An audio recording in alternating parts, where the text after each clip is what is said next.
Hello everybody. I want to join Marco in saying that I am very happy to be here in this beautiful place in beautiful Palermo, and thank you for the organizers to inviting us to have a talk on open science in general.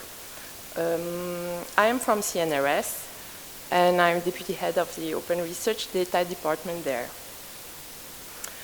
Of course, it has been said previously, the UNESCO has released a recommendation, and you can see here some of some of the things that this recommendation promotes. And you will see that during my presentation, we will stick to this recommendation, which is very overarching and which is very useful for everybody to endorse such principles that are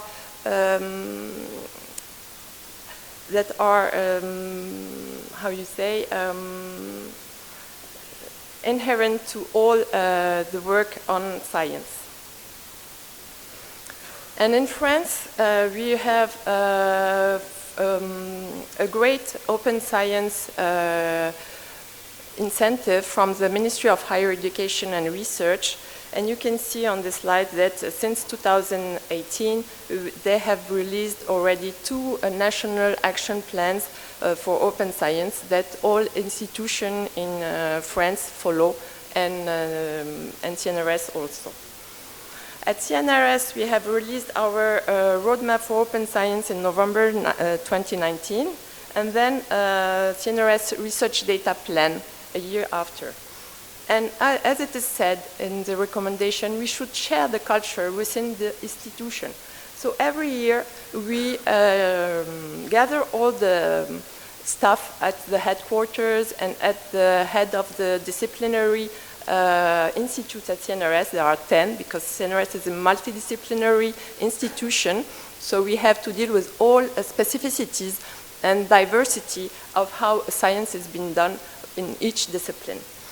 So you can see that we have had a meeting for every year on how we implement the roadmap of open science. And then we, of course, work with data. So we have a chief data officer since 2021. And, of course, we have to accompany this with the evolution of the criteria for researchers' evaluation. Our first goal was, of course, open access, but as it has been said, open science is much more than open access, but this was the first goal, and we have been working on it internationally since 2000, since the year of 2000, with 2002, the declaration of Bethesda and so on. And now at CNRS, with a strong incentive from at high level, we can reach 95% of our publication, of the CNRS researchers' publication, that are open access. And yet, as you can see here, there is our Deputy CEO for Science, who's accompanying us in order to implement these incitation. Here are some recommendations that are of high level because we are accompanied by our high-level steering board. And then, going to open access, we have seen that we have accompanied this, the steering to open access have been accompanied by another model which asks researchers to pay to publish for open access, in open access. So it's called an APC, Article Processing Charges, for going open access. And this is something that have been discussed in France, and the ministry has released a study that shows that going on this way, it will be unsustainable because they will have a lot of cost, and the cost will be unbearable. You can see that in 2030, if we have a model where APC are the only mean, it will cost only for France 168 million euro. And we can see, and we have monitored this rise at CNRS, and you can see that between 2017 and 2022, It has doubled the cost, and we have reached only for APCs 3.1 million. And you can find everything on OpenAPC. It's monitoring for institutions that would like to share their information, and it's available online. So an APC-only model is unacceptable because there is a huge rise of this cost, and it's financially non-sustainable, but it's also not ethical and not inclusive, because you can publish only if you have the fundings too. So practically what we can do, and there are some of the panels that accompany these actions, like Coalition S. In CNRS, we have endorsed the rights retention strategy, and there are some editorial committees that refuse to go on such inflation of cost, and they quit their journals when they are not okay with the publisher's policy, and try to create another one with a platform that is more in their criteria. So we need to have trust in the publication ecosystem and reinforce equity and integrity. In CNRS, we support scientific publishing, and we have invested 2.5 million since 2020. And we try to contribute to develop the diamond model, which means nothing to pay for the users or the readers or the publicans, the publisher, the one that publish the articles, but there is the institution that invest. It doesn't mean we don't need money. We need to get the money, to put the money on the right places to support the infrastructures, like it is said in the UNESCO recommendation. For example, here we have signed, of course, the action plan for diamond, which has led to Diamas and Craftoase afterwards. And of course, there is now diamond means, as I said before, users don't pay for writing or for reading. And on the right side, you can see the institution and open science infrastructure that CNRS supports in 2020 with the 2.5 million. And we are part of this big,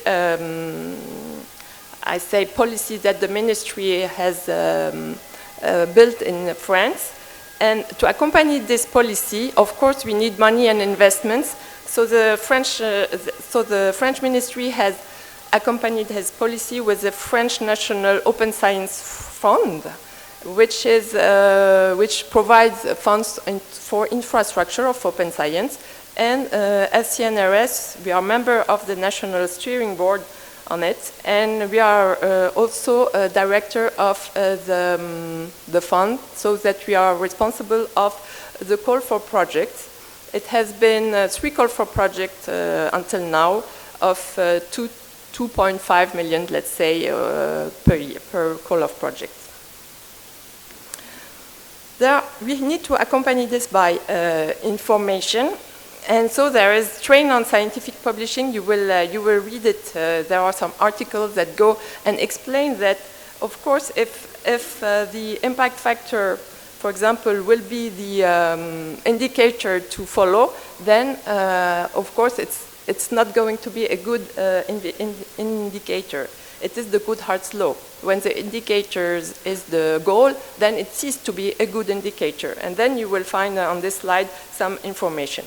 And of course, the generative AI provides a rise of hallucinated articles, and there are some slurs for these things. And in CNRS, as it is said also in the recommendation, we have to accompany the researchers.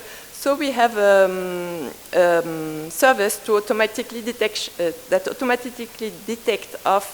retracted article in your bibliography. And as it has been said, it's not only open access to publishing, but it's an ecosystem for managing and sharing open research data. So these are some services that we have, and you need to accompany this by training and skills. And there is all the hidden part of the iceberg that we need to enhance and reward in order that these actions are more known and more done by the researcher and their staff. Okay, and now of course we have to accompany this with the, and I will finish in 5 seconds. DORA is part of a growing worldwide movement, so we are not alone. We need to go further than Europe, like Bert said, and it's an international movement. And in France, we have endorsed DORA, then the COARA, in CNRS also, and we have 4 principles that have been released in 2023 with the 55 national sections to evaluate the researchers. So it has been a long work since 2018 in order to get to these 4 principles that they have to follow. And to finish, this is my conclusion. We need to, with all these action, we need to enhance trust. And how, and like the recommendation of UNESCO says, trust will give quality and integrity, collective benefit, equity and fairness, and of course not to forget diversity and inclusiveness. Thank you.